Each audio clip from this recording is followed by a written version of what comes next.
алейкум, сайгылы телесерджилерimiz. Эфирде Gönül yayınımız ve men sizlerni bugünkü misafirimiz bilen tanış etmege isteyim. Bu halkımızın belli çalgıcısı Alim Jamaladinov. Selam aleykum Alim ağa. Aleyküm selam, aleyküm selam. Alim ağa, bilesiniz mi? Sizni biz elbette kendi hepimiz tanıyımız, bilemiz. Siz bizim halkımızın gururu, Jamalanın babası olasınız. Ama özünüzü nasıl tanıtır ediniz? Siz nasıl bir insansınız? Ben öyle bir insanım. Hepimiz Kırım Tatarları oşayan bir insanım. Nasıl insan acaba? Kırım Tatarları Müslümanımız elhamdülillah. Birinciden özümüzü öyle tanıyık. Geldik koyumuza, kendi koyumuza. Küçüküzen koyumuza. Babamlarımız, analarımız bir vakitte bu koylarda yaşardır. Sürgünlükten evvel. Son bize bu koyları gösterdikten sonra biz de geldik bu koya. Demek, bakınız o vaxtları Küçüközende, aslında Yalıboy'da yerleşmegi pek kıyın edi. Ve nasıl öyle oldu ki siz buna bu topraklarda yerleştiniz? Bize 65. senesi babamız bu koya getiren vakitte bize ayttı, oğlum bu bizim vatanımız. Birinciden Allah rahmet eylesin bizim analarımıza, babalarımıza bize vatan duygusunu aşıladılar. Bu bizim vatanımız diye bu koya bizi getirdiler de gösterdiler bu Küçüküzen koyun. Biz vakitte gelirdik bu korenin yalısına, Küçüküzen yalısına ratlanmaya, Otpuskaya gelirdik. Ondan sonra ben 65. 67. seneleri başladık bu taraflara. İlk yılda bir kere gelmeye. Ondan sonra benim gözüme başka bir şey görünmedi. Bu koyçuğu beginen son geldi bir zamanı 68'de koştuk ama bize yerleşmeye vermediler bunda. Burada kayıttık. Hayırga kayıttınız? Burada kayıttık Neftipramancan'a. Yaşayan yerimizde Özbekistan'a. Burada kayıttık onda. Ama 72. senesi da. Ben уже 72. senesi değil. Unuttum ne olsa da. Çok zaman geçmedi. Ben durdum ayağa dedim göçeceğiz. Göçeceğiz. Göçtük Melitopol tarafa. Melitopol tarafa göçen son Melitopol tarafa 5 yıl benim propiska yapmadılar onda. Melitopol'da? Melitopol'un özüne. Melitopol'ga göçtünüz buna Kırım'a yakın olmak için? Kırım'a yakın olmak için o vakitte pek zor idi Kırım'a gelmek için. Hadi dedik başlayık Melitopol'den sonra bakarız yana. 5 yıl propiskası yaşadık. Sonra apayımı verdim propiskaya Melitopol'e. Ona da dediler doğru betine karşı geldi de o knişkayı verdi. Sizin hocanız bilirsiniz kim değil. O değil kim değil. Kırım Tatarı değil. Onun için size propiska bunda yok Melitopol'e. Melitopol'e işte propiska olmayan son 87. yıl propiska olduk. Bizim cemaatimiz tabi Krasny Ploşi'de toplanan vakitte o vakitte son KGB'den bir adam gelip tasırdap kapıları açıp dedi varınız Melitopol'e varınız propiska olunuz da sizden gayrı Melitopol'e bir kimse kalmadı. Tek siz kaldınız deyip. Son propiska olduk biz. 89. senesi. Melitopol'da? Melitopol'da. Propiska olan günümüzü yapayım dedim. Yığışıl da gideysin Kırım'a. Kırım'a gideysin. Kırım'a gideysin dedim varıp ev kıdıracaksın. Ev kıdıracaksın varıp alacaksın. Doğru bu koyayı verdim. Maşallah. Bu Perivalli taraflardan bakardı bir iki evler. Onlar olmadı. Son bizim koyumuza gelirler. Bizim çastımıza bir ev çıkarız geldi. İşte o ev çıkar aldık sonra. Öyle aytasız, bunu evçigini aldık. Öyle kolay mı almaydı? Koyu almayı, onu almak için apayımdan ayrıldım. Ayrıldım, çöres sud. Ayrıldım da yanıp bir pasport alan son pasportuna benim familiyam olmadı. Sonra apayım gelen son bunda propiskaya açtılar, baktılar. Tumasova Galina Mikhailovna. Ballar da yok. Çünkü ballar hepsi benim familyamda. Eğer ballar familyada Jamaladinov olsa tamam. Hocası kim? Tatar. Tatar olduğumu duysaydı ben onu eve alamayacağım. O kadar kıyın yollardan geçip. Da, bu geldi bu evi aldık işte. Mecbur olurdu даже Tatarca laf etmemeye. Laf etmezdik. Bizi tanımasınlar beni Tatar olduğumu tanısaydılar ben bu evi alamayacağım. Kısası bu. Alim ağam, mına Kırım'da yerleşkende sizni yerli cemaat nasıl kabul eteydi? Konşular ne aytaydılar? Siz Kırım Tatarsınız. Onlar sizni nasıl kabul eteydiler? Bizim vakitte evet ben gizlerdim ben Kırım Tatar olduğum. Bu bizim oturan sokağımızda. Ну Kırım Tatarları oğlanları bilirler benim kim olduğumu. Ну bu komşular bilmezler benim Kırım Tatar olduğumu da ben gizlerdim bunu. Çünkü bizle bu evimiz biz alan vakitte evimizi odan oformlanacağız ev. Biz onu birkaç ay bekledik. Eğer kim duysaydılar benim Kırım Tatar olduğumu biz o evi alamayacağız. Onun için biz gizlerdik onu. Ama yıllar geçkeninin komşular nasıl bakaydılar? Ondan sonra biz bildir benim kim olduğumu. Onlar göstermezler elbet. Komşularımız tırışırdı her vakit güzel olmaya. Biz öyle millet, özünüz bilirsiniz. Biz öyle milletimiz, men sizden razı. Öyle milletimiz. Herkesten güzel olmaya tırışıyoruz. Herkesten güzel olmaya tırışıyoruz. Biz bir kimsenin öyle ne taraftan olmayız. Onun için onlar onu duyar der. Şimdiki vakitte de hepsinden güzel mi ben onda. Ama onların niyeti hepsi bir başlıca. Onlar denişmediler. Onlar değişmedi. Yazıklar ki bir tanesini ayttım ben. Bana diyeyim sen benim ağam gibi oldun diyeyim bana bir tane komşum. Birkaç evler ondan uyana da. Dedim ne kadar güzel diyeyim. Haberleri çekip beraber güzel ona yardım edeyim ben de. O da bana yardım edeyim kolundan gelen vakitte. Ama bu değişmeler olan vakitte ben dedim ona yazık ki dedim 30 yıl beraber yaşadık da siz bizim halkımızın ne olduğunu bilmediniz. Aslında duymadınız. Biz sizinle her vakit güzel olduk da dedim. Siz çok aman bize çevirdiniz. Bu birinci günleri değişen son siz gördünüz onların nastroyları. İki soyları başlarını yıkıp görecek gözleri yok idi bizi. Öyle soyları da var idi. O vakitte biz bildik kim olduklarını. Biz nasıl dedik öyle de kaldık. Değişmedik. Doğru aytasınız. Herkesten güzelmiz. Herkesten güzelmiz. Herkesten kolumuzdan geldiği kadar yardım edeceğiz. Hadi. Ya bu köyde mına yalı boyunda Kırım Tatarların sayısı çok mu? Yok. Bizim bunda köyde işte Küçüküzen'de bir 25-30 koranta var. Arttı biraz. Horezen'de 60 koranta, 65 koranta var. Bir vakitleri işte bir zamanlarda bu birinci gelen yılların 90'lı yıldan son işte rahmetli Osman ağamız var idi. Şimdi rahmetli Allah rahmet eylesin. O işte meclis olarak tırışıp bir iki uçaskalar cemaate verilir diye. Son bundaki mesni jitiller de olup bunlara da 50% onlara alır diye 50%'ini bize verir diye. O momentten bizim çıkarançı halkımız arttı bunda. Gelenler oldular. İşte böyle korantalar. Tuvağa da bir 65 koranta var. İşte böyle bu kadar çok balaban koylarımız değil elbet. Sizin babanız Küçüközen'de öyle mi? Bizim babam anamız Küçüközenli. Babanızın arzunuzunu gerçekleştirdiniz. Ya babanız buna koyunuz hakkında neler aytaydı? Buna kayıthanının onun nasıl tesuratları olgan edi?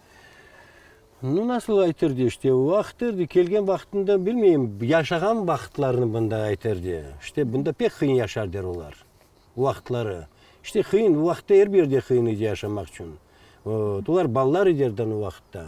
İşte Harbabam bunda işte ne olurdu da demirciydi. Bu partizanlara makas yapardı telleri kesmeye.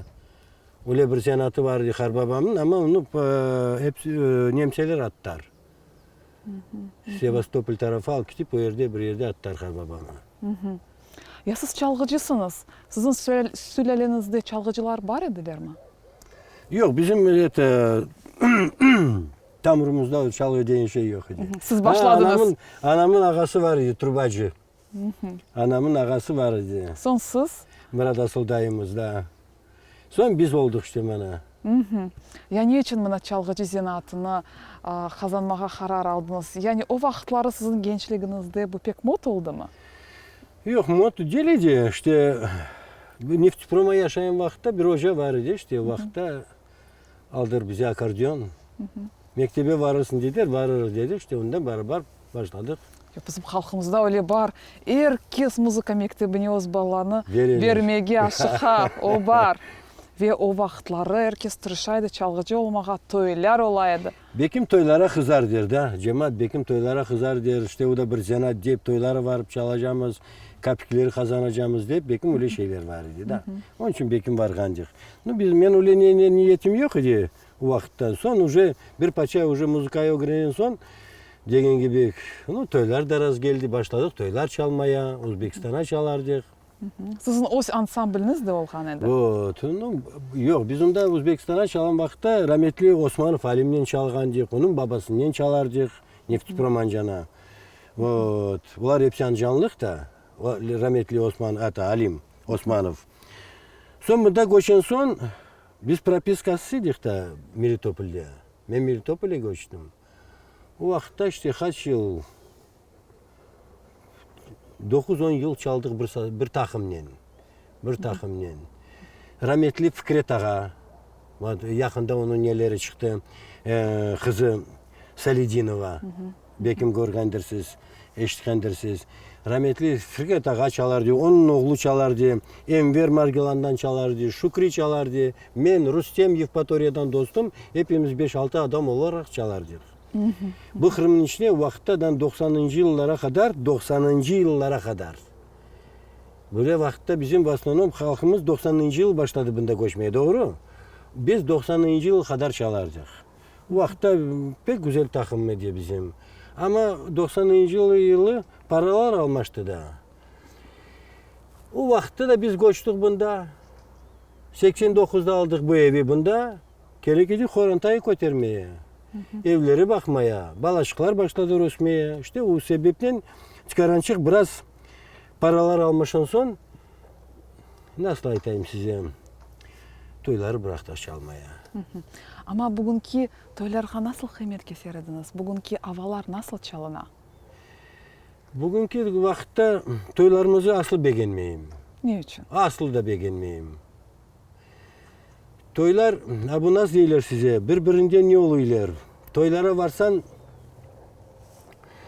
nasıl cemaat toy yapacağını bilmiyor, şaşmalay. Ağustoslar öyle dönütü, yani dünya bittiğince. Dünya bitti, doğru. Sonra tabi müzikalar çalan vakitte gelin iki para çıkıyor oynamaya, bir saat iki para, onu oçili dizililer, o para vermeye o adama. Ben şaşayım bu şeye, niye bu sebepten öyle? Başlatın bizim toylar başkaca geçerdi. Nasıl? Bizim toylar geçerdi öyle. Gelirdi допустим bir toy başlayan son bu toy sabusunun ablası çıkıyor oynamaya. Bundan dayısı çıkıyor oynamaya. Kısa oynar der. Ama bayağı adam oynayıp çıkardı toyda. Şimdi çıkıyor iki tane adam, gelin kıyova kadar iki adam oynayıp çıkıyor, sonundan sonra kıyov tamam. Bir şey kalmıyor. Ya muzika nasıl çalına? Muzikaları вообще, muzika degen şeyde bunu вообще aytmaya nasıl aytayım size? Bizim muzikalli folklorumuz вообще kalmadı ince. Çalmaylar bizim havaları. Geliyorlar havaları bozaylar. İki mertem ben даже çetten abla gideyim de çetten toyun kenarına var. Çetten çıkıp abla şunu baksan cindi bakaysın da bir dakika içine 88 kere hava değişiyor. Böyle gelip bozaylar. Bir tanesi biri 5 gümüş bozay havayı. Bir tanesi gelip 5 gümüş veriyor bozay havayı. Öyle olmuyor. O kaşa oluyor. Anladınız? Bir havanın temeli de işitilmiyor. Bir kaytarma da insan gibi çalınmıyor. Ağır havada yoktur. Öyle. Anladığıma göre öyle. Bilmiyorum. O benim fikrim Ecep. Hadi. Bilesiz, bir çalgıcını yazgan edim. O bana ayta biz şimdi oturup bolduramız çalgıcılar için böyle dedi. Yani biz çalmayımız, biz şimdi oturup bolduramız çünkü şimdi kompüterler çalışa. Onun için... Kompüterlere de geçtiler, başladılar kompüterler çalaylar. Böyle kendileri çalıp olamaylar. Ama siz evvelden buna toylarga hazırlık koruydunuz mu?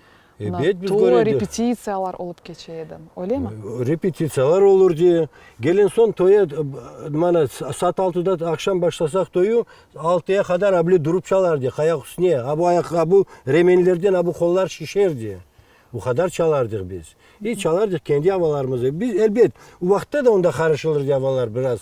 Avliye gelip avliye adamlar bizim havaları koşmayı, başka havaları koşar diye bu şey var diye. Ama bugünkü günde bana Kırım Tatar muzikanı talil etseniz, muzika sanatımızda neler olaydı? Buna ansambller içinde neler olaydı? Siz dinleysiniz mi? Dinleyeyim, ne için dinlemeyeyim? Yani dinleyeyim ben. İnkişaf ettiğimiz Bana mi? yaşlar bu yaşı bu nasıl diyorlar meydan nelerine radyolarına bu bizim yaşlar yırlamaya çıkaylar. Beğenmeyim ben. Beğenmiyorsunuz. Beğenmeyim. Var bir iki de istidatlı kızçıklarımız var. Ben şimdi adlarını aytıp olamayım onların. Pek beğeneyim. Onlar var öyle. Evet. Yani Son Server Kakura işte bizim nemizi yapay. Bizim folklorumuzu saklap kalıyor işte. Tırışı onu saklamaya. Bizim eskiden havalarımızı, bizim eskiden toy adetlerini göstermeye tırışı. İşte birkaç kere onun nesne konsertlerine vardım. Handa bizim nasıl toylar başlanıyor, nasıl havadan başlanıyor, niye havadan bitiyor bizim toylarımız işte öyle şeyler olur diye. Yapıyor, tırışı yapmıyor onu. Ama başka müzikantlar bilmeyeyim, öyle şey tırışı bilmeyeyim. Мына сіздің қызларыңыз, олар да музыкамен уğraşалар. Biraz nasıl öyle oldu олар музыкамен уğraşmaya başladınız? Yani олар sizin yolunuzdan kettiler. Biz onları yaş olan vakitte gördük de irladıkların talantlarını olan son. Yani onlar istidatlarını bir kereden kaydettiniz. Biz gören son biz de onları направлять etmeye başladık işte yani. Вот. Sizin bu kızınız Dombra'da çalar. Dombra'da çalar. Niçin Dombra'da? Dombra'da çalar çünkü bunda müzikalny şkolayı mektebi bunda bitirgen diye. Küçük özende. O vakitte bunda biz kemaniye vereceğiz onu. Bunda kemani olmayan son Dombra'ya vardı. Mektebi bu Dombra'ya bitiren son müzikalny училище'ye Dombra'ya girdi, son konservatuara girdi. Onları hepsini отлично bitirdiler onlar. Вот. Onları hepsini vatanperverliği aşladık. Nasıl onun aytınız, nasıl vatanperver duygularını aşlamak gerek? Vatanı sevmeye başladık. Birinciden bu. Nasıl bizi anamız babamız aşladı 65. seneden beri biz ayağa duran son bizi aşladılar. Bu bizim vatanımız, bunu unutmanız deyip bundan beraber biz de onlara işte bunda gelen son onlar da gördüler bunda beraber olduk. Onlar da başladılar. Onun için bana şimdi kızıma aytsan Susan'dan sorasan Kırım için pek güzel aytırlar onlar. Çünkü bizim vatanımız bu. Hepsi öyle değil. Ama siz sert babasınız, katı babasınız. Nasıl kattı? Bu kadarlık biz değil miyiz? Ne olsa da işte tutardık da terbiye verirdik da. Milli terbiye, buna bakınız. Milli terbiye nasıl olmalı? Boşu vermezdik onları. Ekimer soyu diye ya bala mulkum, balaya mulkum diye. Yok bize mulkun şeyi mulkum. Diskotekalar o vakitte var idi. Diskotekalara varmaz diye bet. Bu birinci bizim balları bozan diskotekalar. Ne olacak? Başka bir şey değil. Alim ağa, yanına ailenizde nasıl ananeler var idi? Bilmeyeyim işte. Çalışmak. Bizi sayede yaşlılığımızdan öğretti babamız çalışmak. Sonra biz de başladık kendi ballarımızı öğretmeye çalışmak. Onun için bunda gelen vakitte, bu evleri alan vakitte biz, siz gördüğünüz evi alan vakitte, onda grotu var idi. Onun taşların. Bizim ballayı ki benim oğlum yok idi. 2 tane kızçığım var idi. Kızlarıma aytırdım. Hani kızçıklar Pepsi Cola isteyseniz isteyik. Tamam, давайте огородçuktan taşçıkları kıdırayık da tapayık da babamız son pomidor, şeker, bu yan bir işte böyle alıştırdım. Son yalıda başladık çalışmaya. Yalıya çıkıp aş pişirir diyorlar. Pastayanla işte. İşte bu işe öğreten son ballarım onun için öyle kiteyler. Balları işe öğretmeseniz balları yapmayı öyle şey. Ama erşini yetiştirdiler. Erşini yetiştirdiler. Hem de sizge yardım etmeye hem de dünyaya belli olmağa. Da. Alim ağa, mana bizimde dülber bir bağçada bulunamız. Mana biz hepimiz baxamız. Hatta bizim benim yanımda olan rejissörlerimiz ayrette kaldı. Bu nasıl bağça? Bu bahçeyi babama, bu uçaskaya 90. yılı vergenler babama bu uçaskaya. Son bunu aform etene kadar bayağı vakit geçti. Ondan beri bu bahçeyi başladık babamla beraber. En çoksu babam çalışırdı bunda. Benim vaktim yok idi. Ben kızlarımla muşkul idi işlerim öyle. Babam bunda yavaş kendisi başladı bu işi. Ben prosta analiz edeceğim bir şeyim. Babam bu işi başlayan vakitte 60 yaşındaydı. Ben şimdi kendime sual vereyim acaba. Ben 60 yaşında şimdiki vakitte başlardım mı bu işin dibine girerdim mi deyip kendime sual vereyim de naverine girmezdim ben. Ya bağça, öyle bağça, öyle. Vakitte işte babamlar başka sakal kadar Onlar başka. Erciyetten küçlü insanlar. Bu bahçeyi yaptı çıktı şimdi evet görüyorsunuz bahçe en hotalı bu direkler en balaban oluyor. Bunda çalışmaya gerek. İncirlerini toplamak gerek. Niçin incir asraysınız? Niçin incir asrardık? Çünkü incir degen şey kurtlamay, hastalanmay çok. Dоход var 2-3 yılın içinde başlıyor dоход vermeye. En kadavoy. Biz bunda gelen vakitte bunda incir diyen şey yok idi. Bu birine gelen son işte var bir iki bu eskiden Kırım Tatarlardan geriler içine uzun boyundan kalan incirler onlardan alıp aşlap onlardan alıp çubuklar ekip ablayı yavaş yavaş çoklatırdık. Bunları da son çoklandılar. Son bize bakıp bundaki oturan adamlar da başladı bize bakıp bunlar da incir aslamaya. Hurma direkleri yok idi. Hurmalar çoklaştı. Şimdi bunda aslında bize şimdi incir, hurma, nar başladık ekmeye. Uzbekistan'dan getirdik narları bunda ekmeye. O şimdi başladılar hepsi dоход vermeye. Kaç yıllar geçti ince. Öyle. Kırım Tatarlar vatanға қайтқанын Kırım canlandı, öyle mi? Evet. Kırım canlandı. Ular bir şey bilmeyediler. Yok. Kırım başladı yaraşmaya. Her bir taraftan. Hem aş tarafını alayık. Aş taraflarını alsak gene bizim Tatarlar başladılar yaraştırmaya bunu. Men aklıma var 60 kaçıncı yılları geçen vakitten Dakmeç'te stolovaya vargancık da Общепитовская stolovaya. Bir tane stolova borş bir şey öyle şeyler tamam. Şimdi varsanız разнообразие da doğru. Nasıl aşlar sesen aşamaya var. Значит разукрасили, наша культура разукрасила это дело. Вот и все. Yani bütün Kırım'ı yaraştırdık. Her cihetten Kırım'ı yaraştırdık. Evet, yaraştırdık. Ve biraz terekler hakkında tafsilatlıca aytınız. Bunda men belesem öyle gizli şeyler de var, ekskluzivler de var. Yok, ekskluzivler var ama şimdi şu vakitte gösteririm ben size onu. Bu yerde, bu momentte yoktur o. İşte geçiyor kitabında işte bu bahçe sokaklarından yürüyük. Yavaş yavaş delçiklere ilişmeniz. Bu kirezimiz, balaban kirez direğimiz var bunda. Birkaç tane kirezler var. Kirezler aşlayık. Bu yıl bana göre siz abında bakınız. Bu birinci urajay bitti de ikinci urajayın bakınız abında. Bakınız bu direklerin ne kadar üstüne urajayı var. Maşallah, Bu bir pıtakçığın üstüne 10-15 tane incir var. Bu yıl bereketli. Bu yıl bereketli, bereketli. Ben sayayım öyle 10-15 tane cibi etet. İncir bir pıtağın üstüne это же великолепно. Halim ağa, sizin inciriniz öyle nezetli bilesiniz mi? Ben ömrümde öyle nezetli incirini daha aşamadım. Bu incirinin sırrı nede? Nezetinin sırrı nede? Birinci evet Kırım Tatarlar gezip göçüp geldikken devletanına incirler de bunu duyaydırlar. Ben size veren incirleri bunlar tatlı incirler. Ben bu incirleri alırken vakitte pazara bizim Tatar karıçıkları alıyorlar da pazara bunları. Bunlar da aytıyorlar. Biz satan adamlara satsak deyirler bunları, bu incirleri deyirler. Onlar deyirler, kandan gelmeyen incirler bunlara ketip, bunlar aytıyorlar, soraştırıyorlar.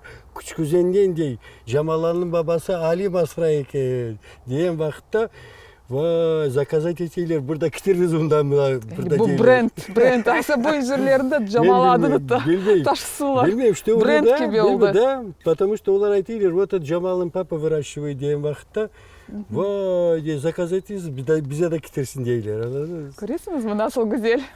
Maşallah. İşte öyle. Halim ağa, mına şimdi sizin azbarınızda bulunamaz ve bilesiniz mi sizin azbarınız cennet gibi. O kadar güzel ösümlükler asraysınız. Bu hakkında biraz tafsilatlıca tarif etiniz. Neler o azbarınızda? Belki biz yaşlığımızdan öğrendik bu şeyleri, severdik böyle yeşimlik östürmeye. Bunda gelen son baktık bu Kırım'ın yalısında kaysı direkler güzel ösey. Bizim regionumuza baktan vakitte soğuktan neler korkmaylar. Son başladık böyle şeyler astırmaya işte. Bunda bu palmalar pek güzel öseyler. Muşmallalar güzel öseyler. Bu muşmallar. Muşmallar bu direkçik işte. Bunun bir interes niyesi var. Bu yaprakçıkların bir vakit dökmeyi. Yani kışta da böyle yeşil. Kışta da böyle yeşil duru yaprakları böyle yeşil duruyorlar. Hem özü başlayıp kışta dekabrde gül açayı. Dekabrde gül açayı. Salkım güller açay ama dekabrde bu bal kurtlar uçmaylar. Havalar güzel olsa ular uçaylar, yapıleni производят и son muşmallı oluyor üstüne. Muşmallar oluyor. Sonra bile palmalar işte o otel vardım Trabzon'a. Trabzon'dan bile palmalar getirdim. Beyazlar kıvırcıklı Bunlar neler? yunçukları üstü var palmaların. Mandarinler kitirdi bundan. O stümülar o şeyler. Kendi mandarinlerimiz oluyorlar. Sizde erşi öse. Вот. Bunda yalıda her bir şey o şey. Eğer Yo, sizde her şey o şey, sevip sizde her şey o yapsan bir şey. şeyi, sevip yapsan bir şeyi. O şeyler. Вот. İşte böyle. Ha bunda böyle şeyleri, bu çigitinden osturdum. Bu Levanski kedirler var. Levanski kedirler. Bunlar ostuğu balaban ostuğu yaman gülber direkler oluyorlar. Öyle kanatları oluyor direğin. Siz prosto görseniz şaşar kalırsınız. Bunlar garşokta osuyorlar da onun için osmeylerden güzel. Siz osunuz öyle güzel insansınız. Demek bu bütün osumlikler sizi duyarlar. Onun için sizge öyle bereketli, bereketli. Bir şeyi sevsen sonra onlar da seni seviyorlar. Öyle de insan da öyle. Bir insanı sevsen, komşularını sevsen, bunlar da sonra seni seviyorlar. Öyle olmaz. Eşine sevip Değer bir yapmak şey. gerek. Hep sevmek. Evet. Başka bilmeyeyim, anlamayayım. Nasıl olabilir? Alim ağa, ya siz şahsi hayatınızda baktlısınız mı? Evet, baklımın. Bile apaçıkla tanıştık hoşta. Kaç yıl berabersiniz? 43 yıldan beri beraberiz. Tanıştığımızda işte evleneceğiz de sonra da evleneceğimize öyle. Ya nasıl tanışıldınız? Tanış olduk, müzikalne училище'ye beraber okuduk. Ben girdim müzikalne училище'ye okumaya. Ama onda kakraz bitirip yatırdı. Bu müzikalne училище'sinde o cepçi olup çalışırdı. Po klasu konsertmeistera. И ondan son bir klasın içine giren vakitte мне как раз госпрограмма была, чтобы мне аккомпаниатор нужен был. И girdim de tanıştık, dedim niye аккомпанируете мне diye vakitte. Она согласилась, что vakitte любовь с первого взгляда. Галина Михайловна öyle dülber kadın. Dülber kadın çıkıyor da şimdi de öyle. İşte yaşına göre. Şimdi de dülber, yaşına Yaşına göre. Yaşına göre işte da vakitte yaş idi, dülber idi, şimdi yaşına göre тоже по-своему dülber. Nasıl güzel. 43 yıldan beri berabermişti. İki tane balacık bize verdi, pодарить etti böyle güzel balacıkları, kızlarımızı. Doğru?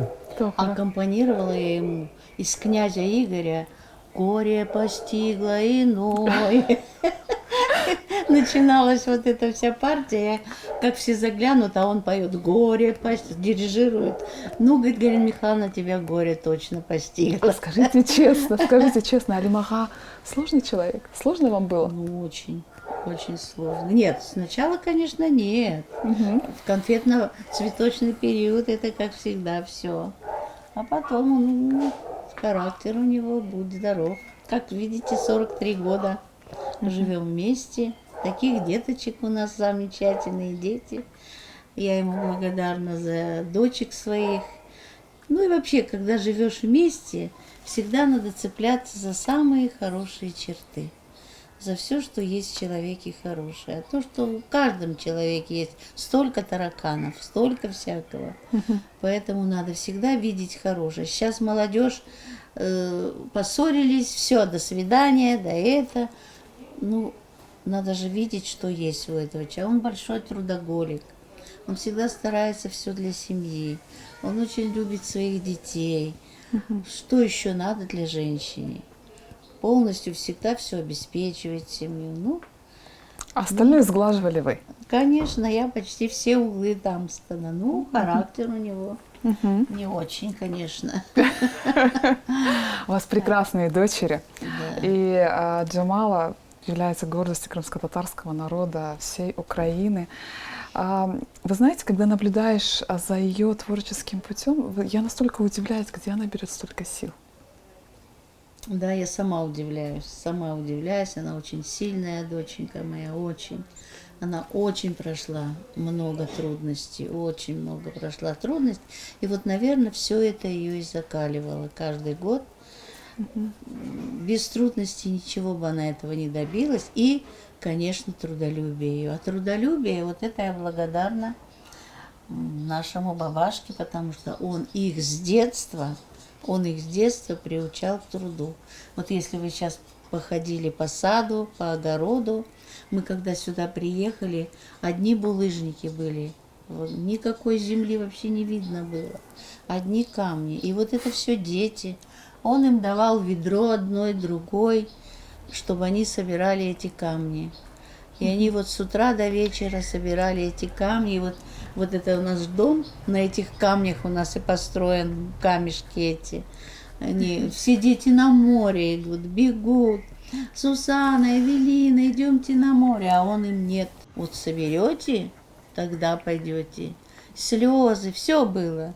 Ну вот это все закаливало их, они работали. Потом теплицы, потом их заставлял травку дергать в теплицах. Потом сажали то укроп, то петрушку, тюльпаны.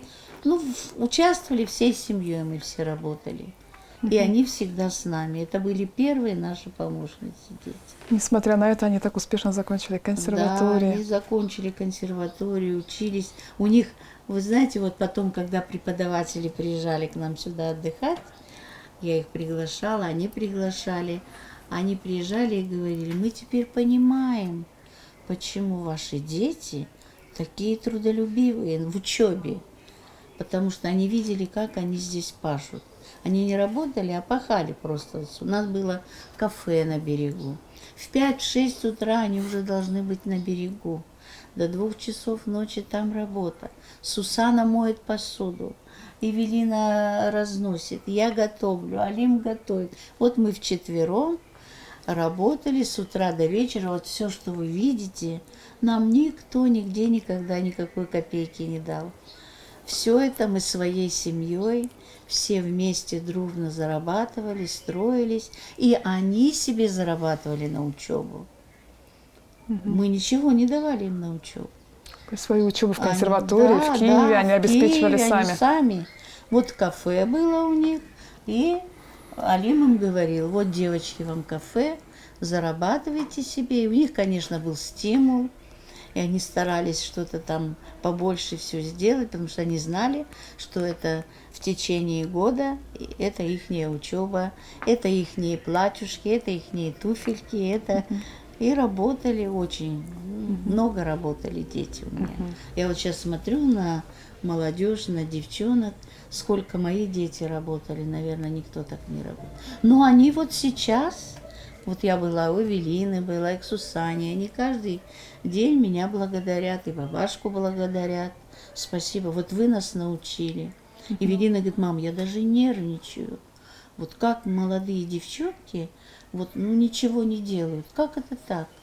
Вот она сумела в Турции, в чужой стране. Вот да, расскажите вот о старшей вашей дочери. Она тоже закончила консерваторию весьма успешно. Да, она очень, с отличием она закончила.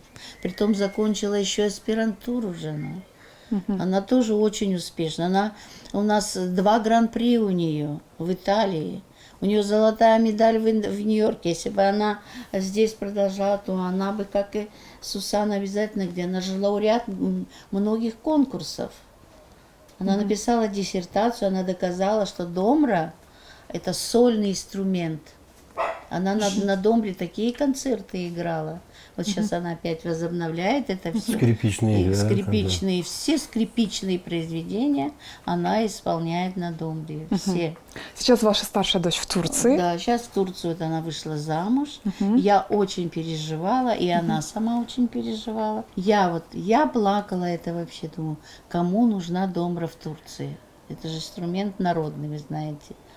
Он обычно в оркестрах народных, в Украине все. Вот. Ну и вот она нашла свое дело там. Она нашла работу с детьми. Она стала заниматься с детьми. Частным образом она сейчас преподает фортепиано. Она освоила новые методики. Она такие методики освоила интересные, которые я как пианистка, мне тоже интересно.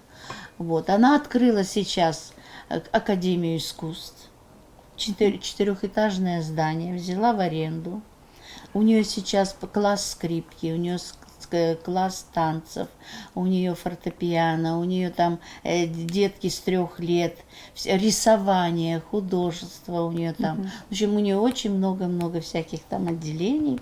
И детей у нее сейчас просто, уже конкурс даже у нее сейчас, чтобы попасть к ней в это. Она получила сертификат уже на государственном этом она сейчас уровне, она Уровне. сейчас, ну, замечаю, вот этот карантин, конечно, ей все испортил. Детей очень много, а родители какие отзывы. Ведь пока приводили детей, я общалась с родителями. И меня все благодарили, мамы, там, и даже папы водили, все говорили. Какие успешные мне, у вас дочери. чокти шикюр, что у вас такая дочка, откуда такая она получила, в Турции, потому что она действительно ведет интересную работу. А какие она мюзиклы ставит, костюмы шьет, сценарии пишет, декорации, все, а музыкальное какое оформление. Она такие интересные подбирает песни, интересные танцы подбирает. Ну, в общем, умничка. Я вот 4 месяца провела, я просто за Эвелину очень рада. Она нашла себя. Я же говорю, вот в чужой стране, чтобы добиться вот такого всего, вот там турчанки сколько лет сидят же, живут, обзавидовались уже. Без работы сидят, все приезжают, вот они, ой, вы Эвелину мы не видим. Ее там все полюбили, и турчан. Даже Хаве не придет попить, ничего, ей некогда. Это на самом деле это очень здорово, и еще с одной дочерью есть возможность гордиться. Горжусь, очень горжусь. И Евровидение. Это было большим событием для всех нас. Я помню свои эмоции. Я была в Крыму. Вы знаете, мои соседи, это был такой крик на весь 10-этажный дом. А расскажите, кто к вам пришел первым после победы? После победы приехала украинская диаспора в Алуште. У нас есть прямо рано утром. Мы, во-первых, до 2 часов ночи не спали. В 6 утра они уже приехали вот с такими букетами цветов, с шарами, это желто-блакитными этими. Тут такое, стихи привезли. В общем, поздравления. А потом приехал целый автобус Старого Крыма. Приехали автобусы. Ну, это наши уже приехали. Я вот сейчас не могу вам даже говорить. Приехали бабушки, они вот тут упали на колени передо мной. Вы представляете? Мне так было неудобно. Они... Благодарность. Такой был подъем, такой был подъем.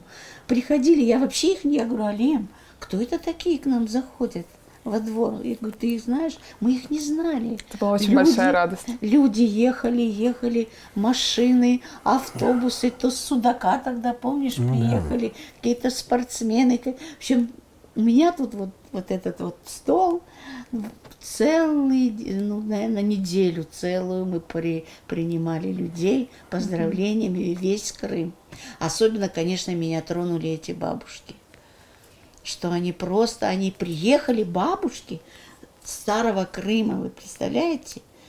Какая у них была радость, и плакали здесь, и руки мне целуют, и за дочь, и, ну, в общем, вот такое да, вот я было. помню, Такое в транспорте, везде все об этом только и говорили. Состояние было очень, местные наши все, ну, не было такого человека, который бы не Ваши пришел. соседи.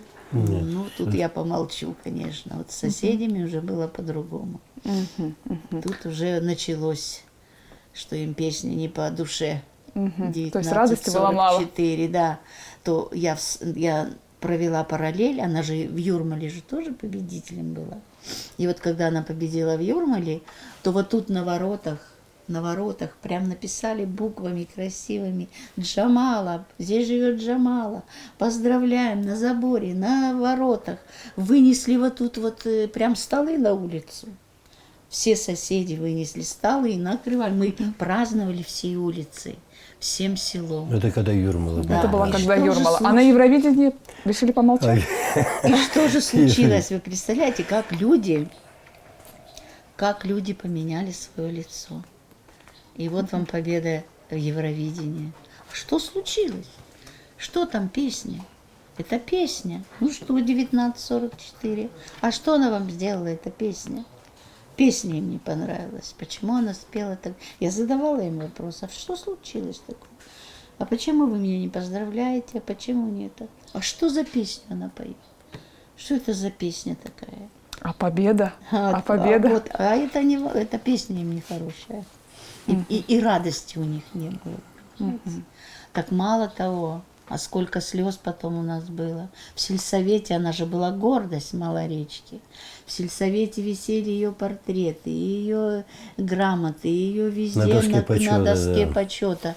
И вдруг ко мне заходит ее педагог по пению со школы общеобразовательной и приносит кипу мне журналов, газет, всего. Галина Михайловна, возьмите. Я говорю, а что это такое? Да сейчас сказали, все, что про Джамалу здесь пишется, все сжечь. Я думаю, они вам пригодятся. Да, было такое. Может быть, Как они вам жестоко. пригодятся, вам эти журналы и эти.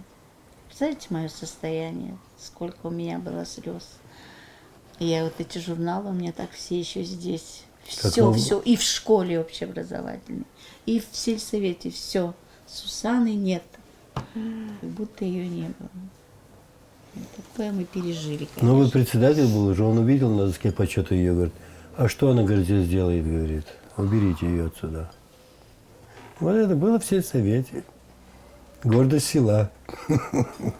Ну, зато нам есть чем гордиться. Видите, это все равно наша победа. Даже такая реакция – это наша общая победа. Да. Галина Михайловна, вы столько лет в крымско-татарской семье.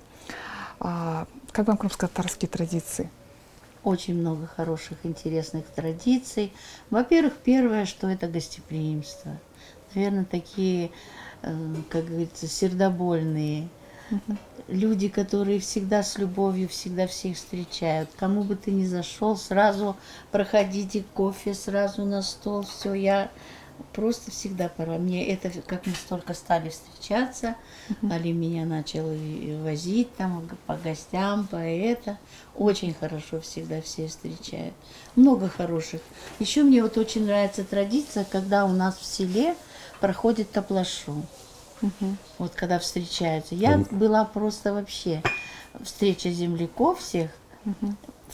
Первую встречу сделал вот Алима дядя Айдер. Он в Урожайном живет, я помню, это какой был Донском, год, Донском. Алим? Какой был год? Первая встреча, еще не было вообще никаких встреч никогда. Мы ее организовали, это дядя Айдер какой с год был Донского. это? Сюда приехали, барана зарезали, но правда тогда было очень все строго, тут же кругом все понабежали. Но мы все равно провели, стихи читали и все. А как вам крымско-татарская музыка? Ой, я, наверное, с этого все и началось. Вообще моя любовь к моему мужу началась из музыки. Потому что он Удивительно. очень красиво пел. Он как-то меня пригласил на концерт свой. И там он спел песни свои. Очень интересные, хорошие песни. И я все, рот раскрыла. Seni gördüm bugün de. Да, seni gördüm bugün de. Алимаға бір бейітчікні ерлаңыз, бір бейітчік. Сені көрдім. Seni Gördüm bugün de penceremden o günde. Aman Seni gördüm bugün de penceremden o günde. Ne muşkul yara açtım benim yaş yüreğime. Ne muşkul yara açtım benim yaş yüreğime. O benim alayım, ben de senin olayım. Eğer sözüme girsen yar, ben de senin olayım. Ой, браво! Вы Машаллах! знаете, 10 лет, наверное, как мы ее вообще не пели. Видите, какой хороший повод. Ну, я думаю, август месяц тоже для вас символичный. Да, мы 20 августа мы с ним поженились. Вот будет 43 года, как мы вместе. Уже Машаллах. 43 года. Надеюсь, до золотой свадьбы доживем. İnşallah. Иншаллах, уже ваши внуки, дети, я ой, думаю, я уже так- все приедут. Так мечтаю, в Крыму будем справлять. Да. Представляете, и вы приедете. И мы приедем с удовольствием, и мы все приедем. На 50-летие вот здесь будем справлять. Oo. Все. Я думаю, еще раньше. Evlerimiz var. Çok İnşallah. adam yerleştirerek bunda.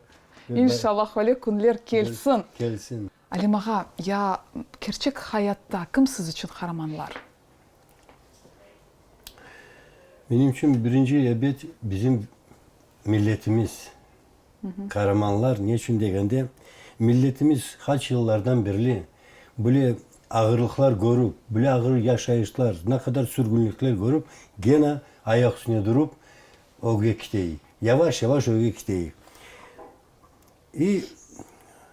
Bizi birinci yardımcıdan buraya o gitmek için bizim ATR programının vekilleri, çalışan bizim hizmetçiler, Sağ olun.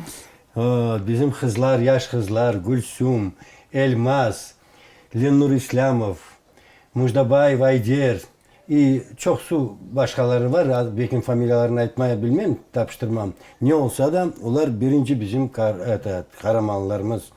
Bizim milletimiz alkışlayan. Evet, Mustafa ağamız, Refat ağamız bizim en birinci adamlarımız. Ruhumuzni ko'taryapsiniz, Halim ağam. Evet, Sağ evet, olun. evet. Biz de onları bakıp, onları ATR'den görsek, sizi görsek, bizim de ruhumuz koterilir. Biz de bir işancımız var. Biz de bakayık bile ATR'i her vakit bakayık. Sağ olun. Hepinize çok çok sağ ollar. Sağlık, selametlik dileyim.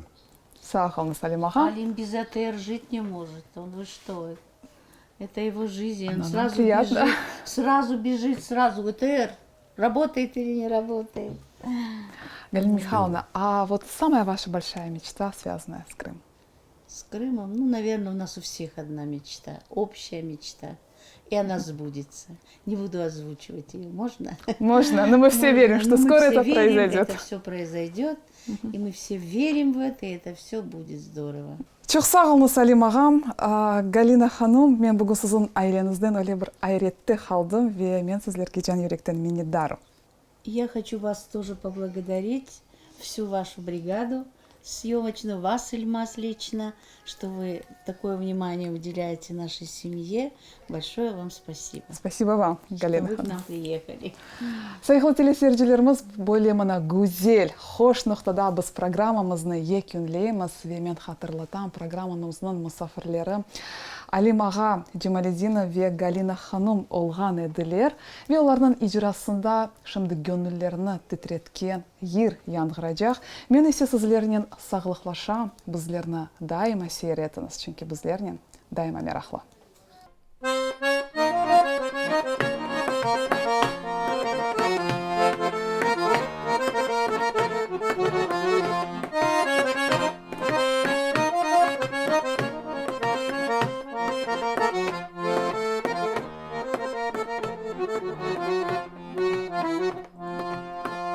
Taze açmış güle benzer, meyve yüklü bağa benzer, şekerlenmiş dile benzer. Bizim taraf, şekerlenmiş dile benzer. Bizim taraf.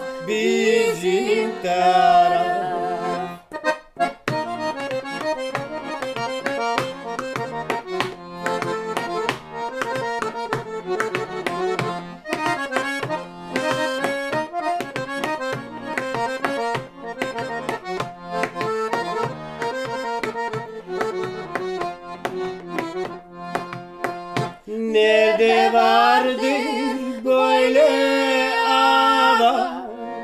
Nerede vardır böyle yuva? Böyle ava, böyle yuva. Bizim taraf. Böyle ava, böyle yuva. Bizim taraf.